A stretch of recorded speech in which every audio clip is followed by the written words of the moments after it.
She has a lot to say about this guy, Umar Johnson. And she says she been dealing with him for a while, for like 10 years, but she haven't done anything with him. She gonna make it clear. She haven't slept with him.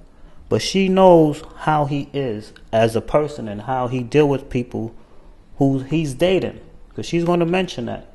You know how he wanna be able to see other people, but he don't want you to see other people. So it seems like he likes to be in control and do what he wants, but you're not able to do it. She also gonna speak a little bit about some people, that was doing voodoo or some spiritual stuff like that.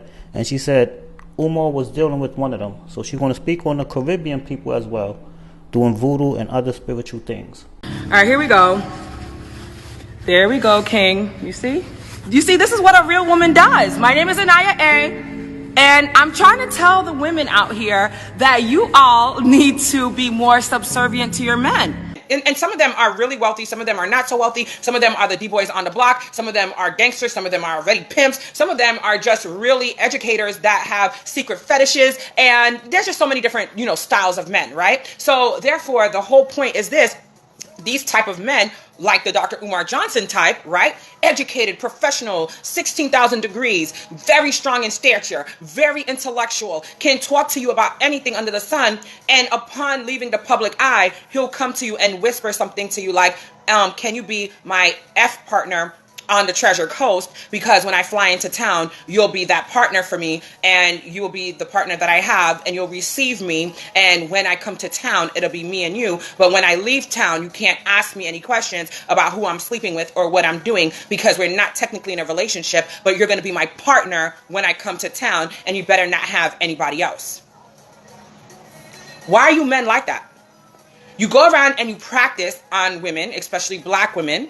You know what black women like, you know our needs, you know what we don't like, you know our wants, you know our desires. And because you've made it to a certain caliber of, stature in life, you feel the need to bring out this machoism, egotistical behavior to keep us under your thumb as you try to control the narrative. But at the end of the day, are you even making said females feel good in the bedroom?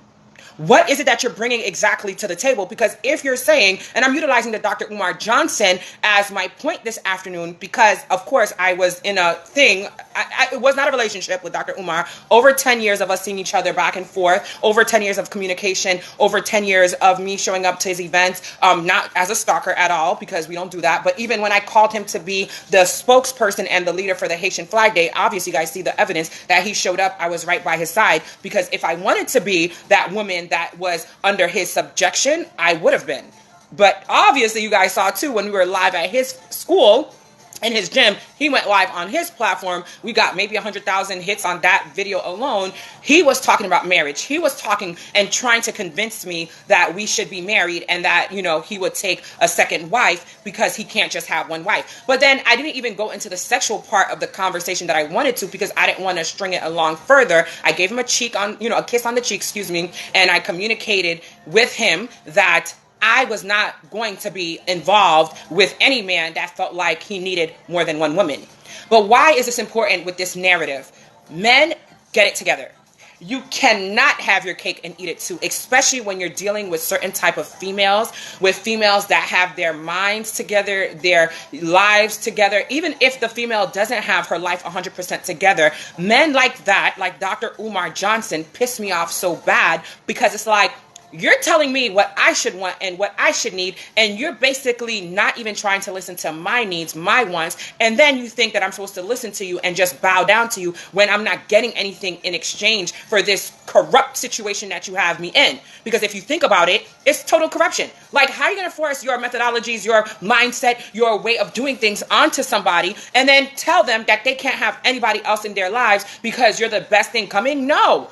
And thankfully, I wasn't that stupid to lay up in the bed with Dr. Umar Johnson because obviously we see how badly he talks about women after being with them. And then he has 2 different children by 2 different women that he has left them to be single mothers. And the latest thing is the fact that Dr. Umar Johnson now is saying that he's broke and he has no access to his account. And here's where I close with the Dr. Umar Johnson episode or part, I guess, because we're going to go into some other parts real quick. The thing that really tickles my fancy, and I could say this wholeheartedly because I was supposed to already go live about this, but the thing that really tickles Anaya A's fancy, and you guys leave your comments, share how you feel, communicate with me while you're watching on live. I love to communicate back with you guys, right? The thing that really tickles my fancy about the whole Dr. Umar Johnson situation is because a lot of women would have jumped on his penis and would have accepted the crap, and several women already did that I know of, right? Matter of fact, the young woman that brought me to Dr. Umar Johnson, who happened to be much older than me, confided and shared with me years later that she actually was having sex with Dr. Umar Johnson. And here's the sad part. She was married to a very attractive black man. She was married to a man that had, businesses, had vehicles. This man was doing great things in the community and was well respected. But because Dr. Umar Johnson came around, she decided to drop her drawers and give Dr. Umar Johnson the cookies. Not only did she give Dr. Umar Johnson the cookies, she was also a voodoo priestess. She was doing voodoo. She was a black American woman. And I swear for God, family, I was never more shocked in my life to hear such nonsense. Now, you see me dressed like this, but I am a Christian. I don't practice voodoo. I don't do obia. I don't do de Lawrence. I don't do Santeria. I don't do any sort of witchcraft because that stuff comes back on you. Witchcraft comes back, black magic, white magic. I said de Lawrence. Oh, what is de Lawrence real quick? De Lawrence is actually this practice from, I think, Scotland or Ireland that was literally brought to Jamaica many years ago. And it's a very, very wicked thing that a lot of Jamaicans practice. So be very careful with some Jamaicans. They feel sometimes if you even think of a bad thought, they think that you're thinking a bad thought, they'll do De Lawrence on you. There's this thing that they do where they take all your money and they hurt you because they feel that you're trying to hurt them. Not talking bad about my Jamaican community. However, when I found out about De Lawrence, I said to myself, Anaya, that's a whole nother practice that you never even heard about. I thought I knew some stuff. But De Lawrence is actually, I think in my heart, even worse than voodoo, as well as Santeria, as well as even obia. But I can't remember the next one. There's another Spanish type of voodoo that's done to people, but I can't remember at the moment. Either way, all of these practices are no good. The reason I'm sharing this is because the woman that I'm referring to, right, who was in the entertainment industry, who was married, whom actually was a beautiful sister that I thought literally was sleeping with Dr. Umar Johnson, left her husband for Dr. Umar Johnson and moved, I think, to a camp that Dr. Umar Johnson had, literally, whereas he was able to coerce women or convince women, I don't want to say coerce, convince women, predominantly black women, to live with him on some kind of camp village thing where he could control them and literally they could be sister wives and all of that stuff. But yet Dr. Umar Johnson wants to talk about Shannon Sharpe. It just bothers me, though, that these black women came out with nothing in the end, except for the experience of being Dr. Umar Johnson's, sister wives. But white girls, they don't go in no situation and end up empty-handed. We see that with Shannon Sharpe. So before you start talking Dr. Umar Johnson, take into consideration some women like myself, known as Anaya A, actually know a lot of your dirt and your secrets. And I never intended for me to go on the Tasha K show and slam and bash Dr. Umar Johnson. It was actually the opposite. I wanted to go on the Tasha K show to talk about the Dr. Umar Johnson and to let people know that black men, need to do better when it comes to black women. You need to protect us. You need to respect us. You need to love us because oftentimes you guys don't understand. We love the hell out of you guys.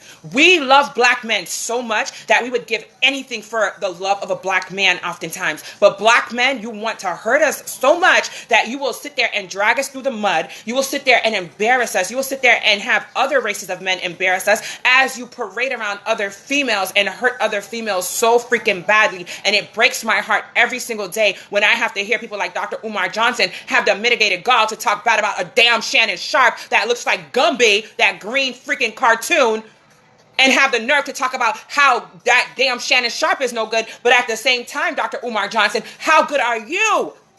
I know you personally, sir. Don't forget, 10 years. No kiss, no sex, no lovemaking, no touching of the cookies, no getting anything from me in that sexual sense. Because from day one, you proved the point that a lot of you men would rather see us suffer as black women than to edify us and bring us up to the next level right by your side.